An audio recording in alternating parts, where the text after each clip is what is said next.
Hello and welcome to the newest episode of Housing Matters. My guest today is Adam Smith, the Congressman from Washington's 9th Congressional District. Our topics of conversation are his time on the Armed Services Committee, housing locally and nationally, AI, as well as his opponent for his upcoming re-election campaign. Enjoy.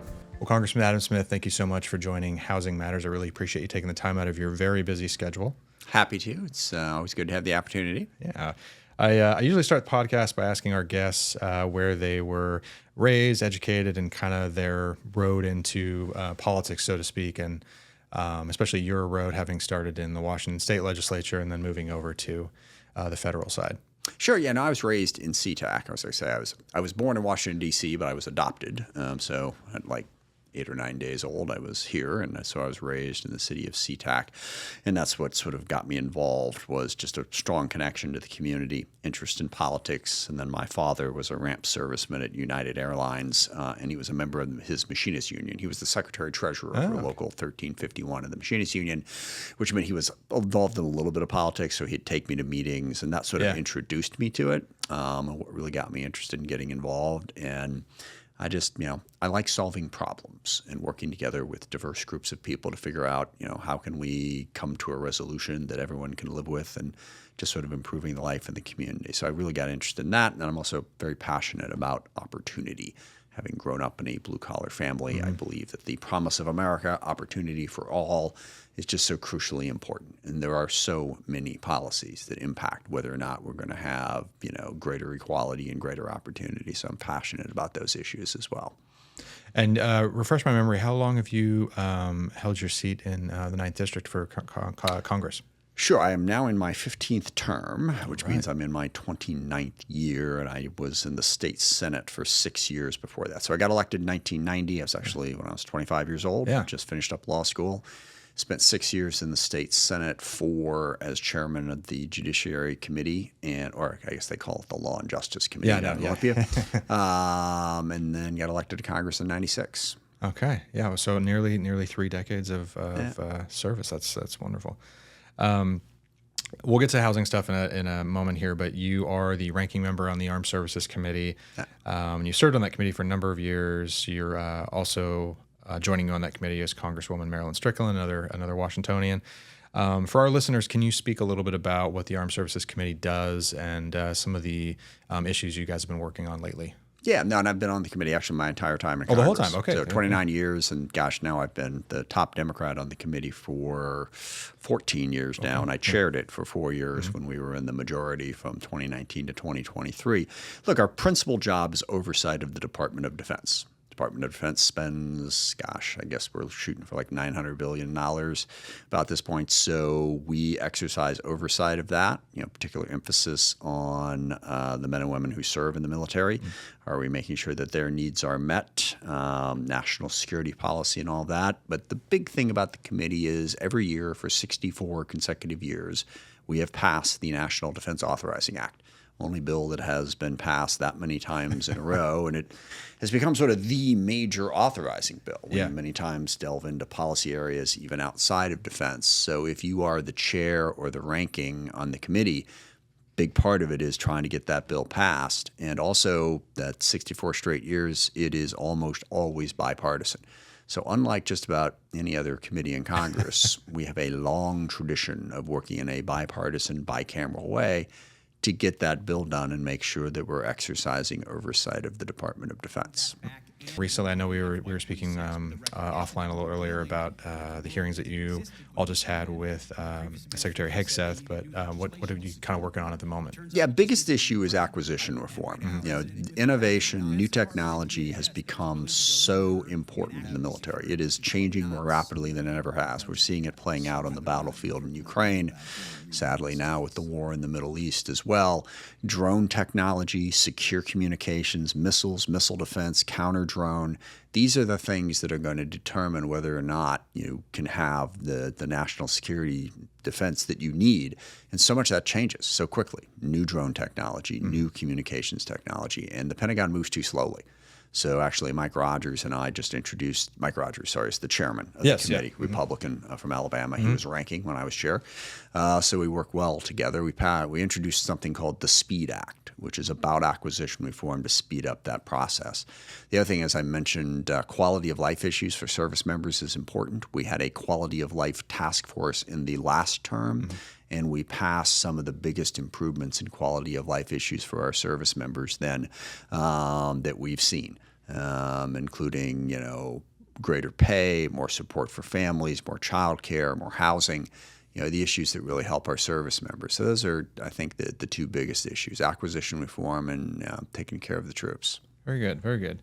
I want to move to more housing-centric questions now. Many of our association's membership are small, what you would call mom and pop housing providers.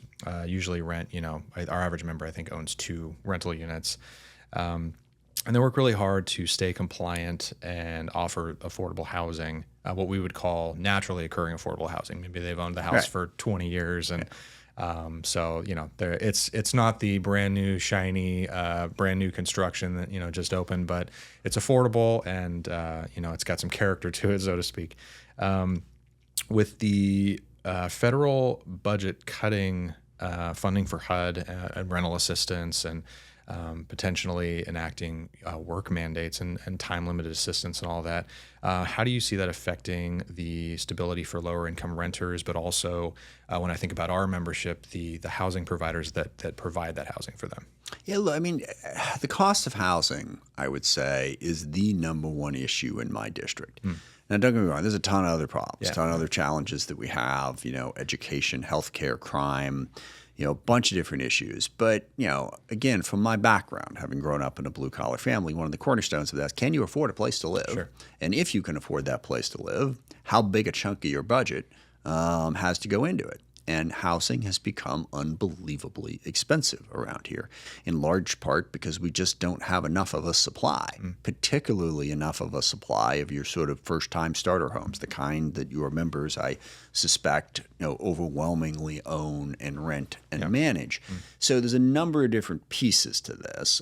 I think the biggest piece, when you refer to naturally occurring affordable housing, the more housing you build, the more affordable housing it becomes. Sure. Now, certainly you want to make sure that you're building housing, across the range of income levels, but volume, and we're just not building enough, and we haven't been building enough for quite a while, and that's driving up costs. Now, there are a variety of different efforts to try to defray those costs to help people who struggle to afford that, and that's what you refer to with, renters assistance, housing assistance, HUD, back, subsidies, and those are desperately needed. As you probably know better than I, the waiting list on those programs is pretty much endless. So if you cut them, that waiting list only gets longer. I don't think the federal government is the most important player in affordable housing, but we can certainly be helpful. And to the extent we fund those programs, also the low-income housing tax credit is enormously important in getting more housing built and more affordable housing built in particular.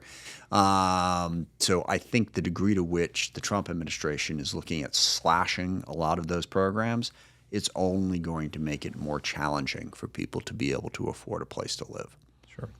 You bring up the low-income housing tax credit, and a lot of the units built with that tax credit when it kind of initially came in, they're all from maybe late 80s, early mid 90s. And so a lot of those are coming up on their, 30-year window of affordability requirements and all that. And so another, I guess, factor playing into possible housing affordability for Washingtonians. Yeah. The housing picture, like I said, we need to build more housing. But the other part of it, and connected to the low-income housing tax credit, is housing's become too expensive. And particularly affordable housing. There are so many rules, permitting requirements, regulations that, on average, it's like $1 million. That was my next question. So yeah, a unit, and that's not affordable. Right. And I'm a big fan of Ezra Klein and his new book Abundance, which really focuses. It's on a broader problem of how we're sort of drowning in process and inclusion so that we can't build anything in a rapid, intelligent way. Sure. And that's driving up costs. But there are that many more regulations that are piled on top of the affordable housing that makes it incredibly expensive. And I I used to use this example of the $1.7 million toilet in San Francisco, but then my staff helped point out to me that we had a $2 million toilet in Seattle. Hey, all right. So a little bit closer to home. Similar, the cases differ slightly in a couple things. To begin with, Seattle, it was a 4-stall toilet, whereas in San Francisco, it was just 1 stall that they were going to build for $1.7 million. But they wanted to build a 4-stall public toilet down around the waterfront as part of it. And the idea started in 2015. Took 10 years to build it and wound up costing $2 million. And a huge part of the reason is because of the sheer volume of commissions that had to sign off on it. Yeah. I don't know. I know the number in San Francisco was 11 different commissions with somewhere between 25 and 50 people on them, all had to approve before you could build a single stall public toilet in the park. And I get it. Everyone's got an opinion, about what it should look like, who it should accommodate. It's going to be, but you can't provide for the taxpayer the needs. You're not getting value for the money if you're including everybody in an endless process. So reducing permitting, reducing the approval process, certainly it can drive up the cost of building your average toilet, but drive down the cost of building your average toilet, but it could also drive down the cost of building housing, both affordable and just housing.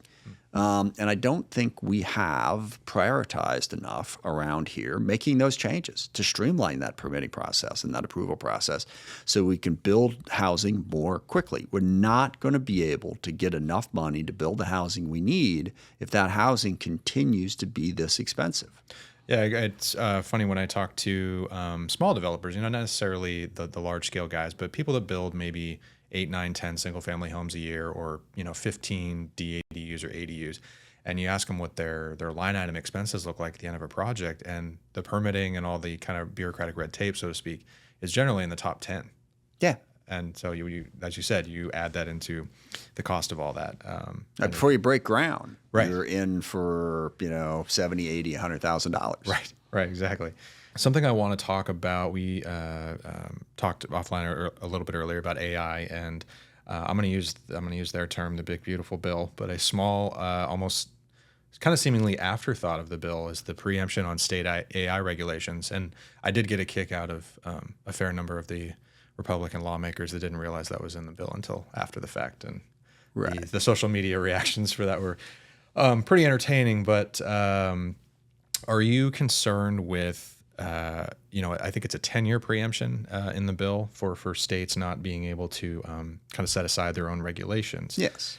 And with all indicators that AI is going to significantly shift the American workforce and the workforce in general by 2030, what are your thoughts on artificial intelligence and all that?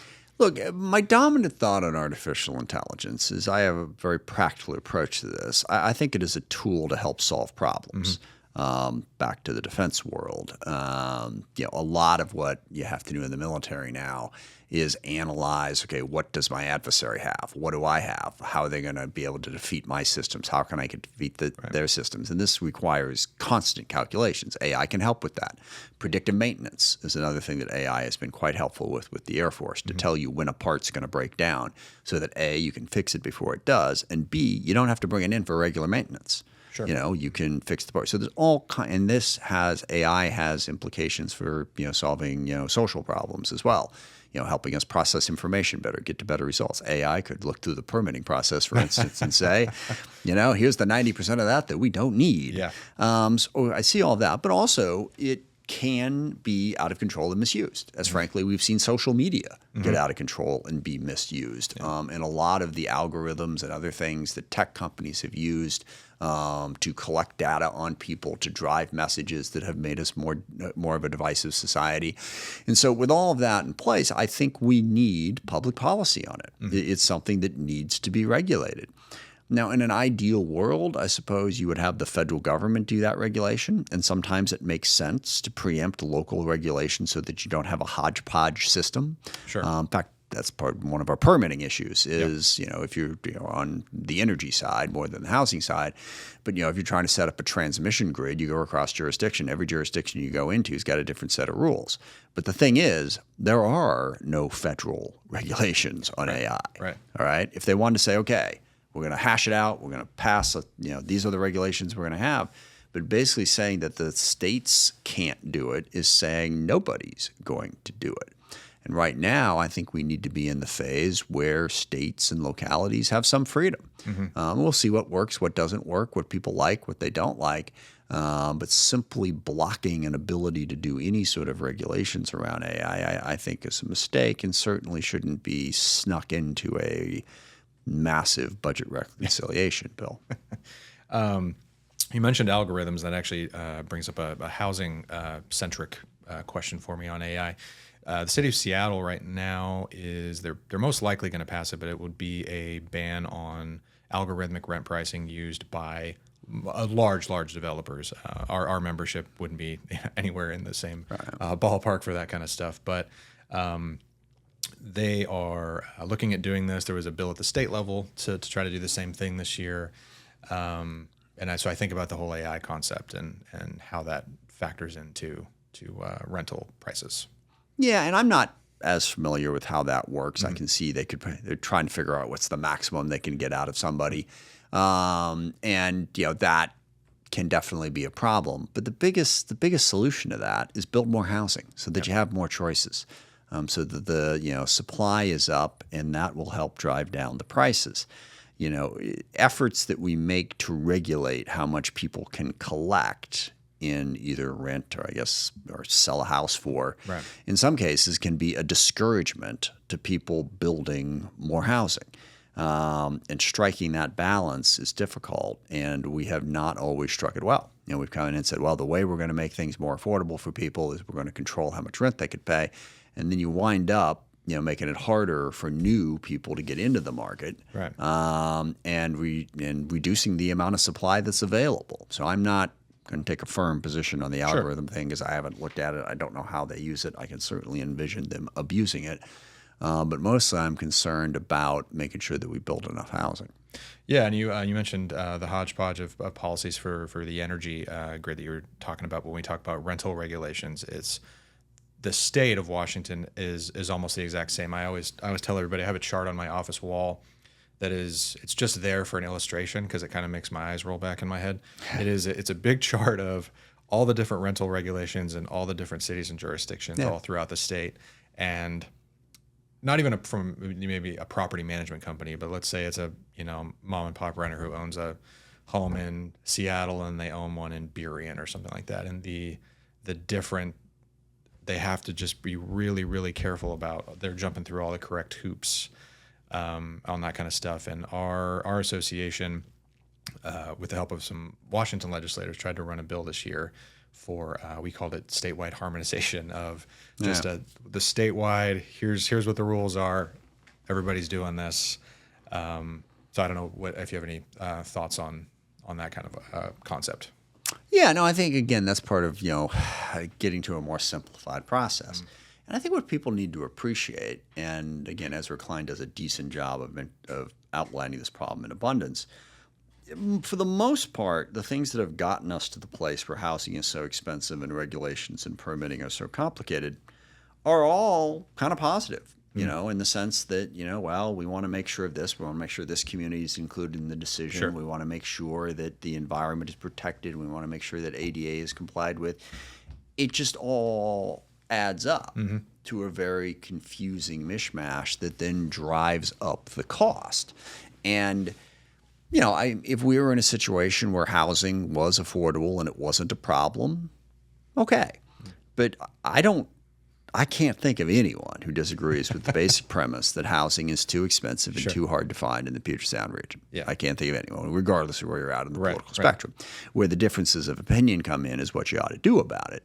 But beyond any shadow of doubt, we have a housing problem. So it should be a policy priority that should frankly trump other policy priorities. And I think that's what we struggle with in a democracy, is making choices.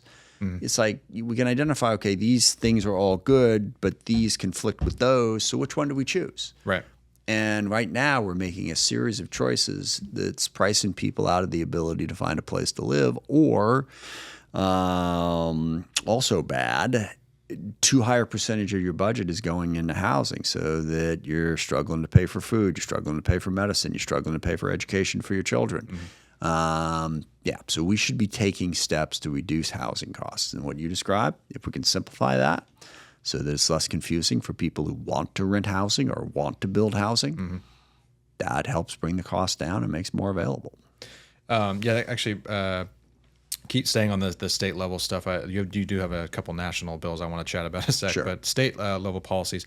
The Washington legislature passed a rent control bill this year that Governor Ferguson, it had an emergency clause in it, so it went into effect as soon as it was signed. I believe it was May 7th.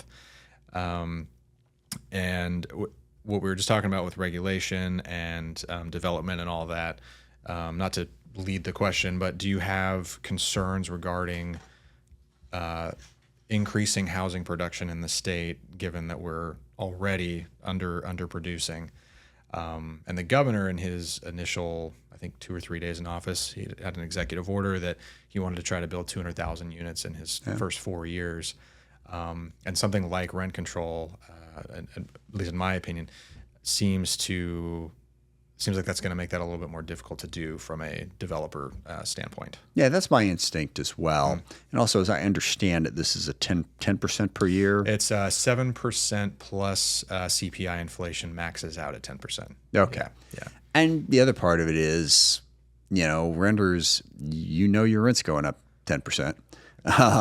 Because I think most people say, look, I'm restricted. I don't know what next year's going to bring. I'm going to take the max here and I'm going to go ahead and raise it. So I see what people are trying to do, try to make sure that it can stay affordable. But I think most of the time, most of the studies that I've ever seen, it has the opposite effect. So I don't think that's an effective means of getting after the cost. Got to build more housing, got to make it cheaper to build. Sure. Yeah. As you said, I always compare it to like a vacation policy, like if you don't use it, you'll lose it type thing. And if you can't bank it, you can't do anything. So if you don't do the 7% or as you said, the 10% with the CPI on top of it, and you have a big capital expense come up the next year or two after that, and whatever it is, the roof or anything like that, you're kind of stuck. Well, if I could get into some of the federal stuff. Yeah, please do. Two of the big things that we're trying to do on the federal level, and again, housing is primarily a local issue, but the Fed can impact it. One is we incentivize reducing permitting by saying, if you take these streamlining steps, you'll have better. There'll be a set of grants out of HUD that will be available to you. And the other big bill I have is preventing institutional investors from buying up single-family homes. Oh yes, I did. Okay, I did see that. And part of that is I want to help first-time home buyers in particular not have to compete against major New York hedge funds. I think that can be a factor in driving up the price. If you've got someone coming in who's willing to do an all cash, no inspection offer on a home, you're really making it difficult for low-income first-time home buyers to get into the market. But the bigger issue for me is what gets at sort of the broad societal problem that we have, and that is the concentration of wealth. And we've had this major transfer of wealth to investors, shareholders, and executives. That's where the money's going, and away from wage earners. Now, if you grew up in a blue-collar family like mine, there's basically two sources of your wealth, if you will. One is the wages you're paid, and two, typically your house. Sure. That was sort of a 50s, 60s, 70s, 80s sort of thing. You bought a house, it went up in value, you got the equity. Sure. And now, after 40 years of the Jack Welch effect, if you will, which is to maximize shareholder value by cutting workers' benefits, by cutting workers, by cutting back on quality of what you're doing and protecting consumers, the one last bastion where your average blue-collar person would typically get equity, the Wall Street folks are coming for that too. Now they're going to own the house, you're going to pay rent, and they're going to get the equity. And that really troubles me. Because of the concentration of wealth and the fact that people on the lower end of the income spectrum are already seeing so much of what used to be opportunity commoditized for the sake of Wall Street financial instruments. Now, if they're coming after housing, that's only going to exacerbate the problem. So that's a piece of legislation that I'd love to see passed. And just to emphasize for this audience in particular, institute, I forget the exact numbers, but it's like you have to have like, $80 million or some number invested. In your investment account. So okay. your little mom and pop, Yeah. Even if you own like up to like 30 houses or whatever, you're not going to be impacted by this. You can go ahead and buy the houses, rent them out and all that. This is for the big hedge fund institutional investors. Supply side wise too, you also introduced a bill. I'm going to try not to get tongue tied when I say this: Prefabricated Housing and Zoning Enhancement Act, or the PHASE Act. Can you talk about that a little bit? Yeah, it's the other side of it is certainly permitting, zoning, a lot of things drives costs, but also materials and just the price of building your typical house. So prefabricated housing is one way to make it more affordable. I was also down in Austin, Texas, just a month ago and visited Icon. Where they do the 3D printed house. Yeah. That's cool. And it's not something you can do anywhere, but the materials they use are plentiful, cheap, and they build it quickly and at a much lower price. It's a different looking kind of house, but it would enable us to build more. So that's what I mean in what has been totally absent from sort of the public policy on housing around here is a commitment to go, let's get creative. Yeah. All right. How do we build more? And if we're going to build more, part of what we need to do is how can we make it more affordable to build? Mm-hmm. I mean, every argument I hear around here about housing is we need more money, we need more money, we need more money. Well, there's only so much money, and it's hard to come up with. Right. But what could you do to get more out of the money that you're getting? Mm-hmm. If prefabricated houses, if 3D printed houses, when we're looking at trying to help people on the low income scale, building houses more quickly that are cheaper and smaller, that are more affordable. Let's get creative about this and really recognize the crisis that we're in. Yeah. And a crisis requires you to get creative and aggressive and try to do things differently to increase volume and get the cost down. And I'm not, a policy expert on this, but do you think kind of working to rectify some of the Growth Management Act type of issues could help with the cost, I guess, with any of that? Yeah, no, certainly. Yeah. I mean, growth management, it's interesting. It's really difficult in public policy, because you want to grow. Because you want more opportunity for people. Sure. But how do you anticipate that growth? Mm-hmm. And we've had instances where we've grown faster than we expected and services weren't available, it got difficult. But then, you build out everything and you wind up not growing as much as you thought, and then you got services that aren't needed, or you're restricting it in a way that's driving up the cost. Right. So, I mean, I understand, I was just a fledgling legislator back when the Growth Management Act was being contemplated and passed. But yeah, I think those restricting on where people can build has become a problem. Now, you can't completely ignore the environment. Right. I get that. But I'm pretty sure that even if you were a legit environmentalist, you could go look through the rules, regulations, and restrictions that we've put in place and say, yeah, we can still protect the environment. We don't have to do this, this, and this. Sure. So I think we could get to a better balance. I had to ask one more question before we go. Your opponent, I think she announced 2 or 3 weeks ago, something like that. Yeah. Former Seattle council member Shama Sawant. I know the two of you have had your disagreements in the past, and she's definitely not a fan of our organization. But with her being such a divisive figure, even in Seattle, I would say, maybe some would say I'm wrong, but what do you think her platform and kind of her goal running against such a long-term incumbent as yourself, what is she hoping to accomplish if you had to kind of get inside there? Yeah, well, I'll speak more for myself than for her. And look, I bring people together to solve problems. I've got a lot of experience at it. I know a lot of people. I got a great team, a great staff. We're focused on bringing people together and solving problems. And I think that is what we need right now. I mean, we are a deeply divided society that is angry and confrontational and isn't getting much done. So as someone who's worked and built a career, as we already mentioned, on the Armed Services Committee, I work every year to pass a major piece of bipartisan legislation to help people.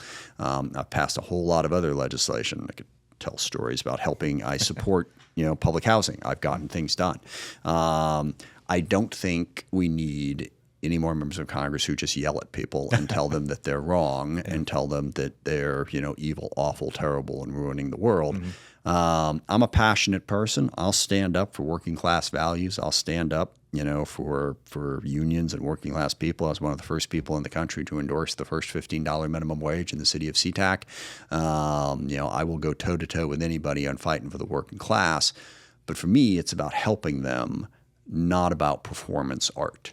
Okay, we have to be able to get things done, work with people. That's how you help working people. So I think the contrast will be good, and I look forward to it. Well, Congressman Adam Smith, thank you very, very much for joining me on the Housing Matters podcast. I really appreciate your time. I know you are extremely busy, getting back to D.C. pretty quick, but thank you so much for taking the time. Oh, thank you. It was a pleasure. I enjoyed the discussion. Thank you for joining me for another episode of Housing Matters. I hope you enjoyed my conversation with Congressman Adam Smith, and we'll see you next time. If you have a story or topic you believe should be covered on a future episode of Housing Matters, send me an email at chjalseth@rhawa.org. I'd be happy to hear from you. The views expressed in episodes of RHAWA's Housing Matters podcast do not necessarily represent the views and policies of the Rental Housing Association of Washington. Formal legal advice and review is recommended prior to selection and use of this information. RHAWA does not represent your selection or execution of this information as appropriate for your specific circumstance. The material contained and represented herein, although obtained from reliable sources, is not considered legal advice or to be used as a substitution for legal counsel. Copyright 2025.